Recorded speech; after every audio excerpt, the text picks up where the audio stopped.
Here at home, thousands of victims attacked and sexually assaulted here in Michigan waited years to have rape kits tested.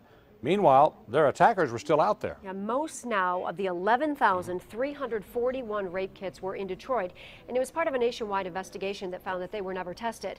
Well, today, Wayne County Prosecutor Kim Worthy reports most of those kits have now been tested, and close to 2,500 suspects have been identified. Joining us now is Peg Talent, the Chief Community Engagement Officer for the Michigan Women's Foundation. Peg, thanks for joining us. Okay, so is this progress, big, small, a victory? What would you label this here? You know, this is huge progress.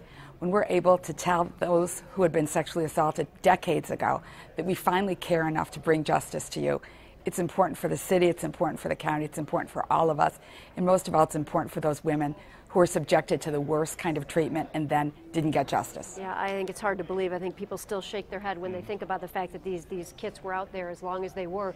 Now, we know that the testing relied partly on donations. Talk about how your organization was really instrumental in this effort.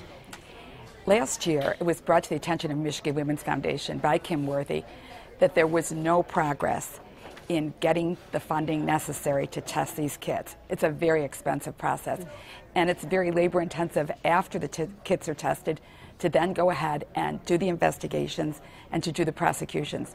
So Michigan Women's Foundation was asked to marshal its friends across the state of Michigan and anywhere else that people really care and put together a campaign. So we're working a lot on public awareness as well as fundraising, and I'm happy to say it's working great. You know, a couple of years ago when the news came out that all of these kids were just sitting there untested for all of these years, it kind of sent a message that, you know, that women just aren't safe out there and that there's going to be no repercussions for any men involved in this crime.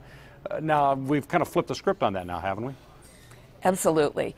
Statistically, the average rapist rapes 11 times. From the time that the DNA is taken the first time, the clock starts ticking before they'll rape again, before they'll burglarize, before they'll carjack, and oftentimes murder. We have to get these guys off the street the first time it happens. So we're working very hard with the Wayne County Prosecutor's Office, the state, the city, the county, the federal government, and the Detroit Crime Commission to make sure that we put an end to this. And how can we guarantee this type of backlog could never happen again? Last June 26, the governor signed a law that was unanimously passed by both houses in Lansing that restricts the amount of time that a law enforcement agency can hold a kit.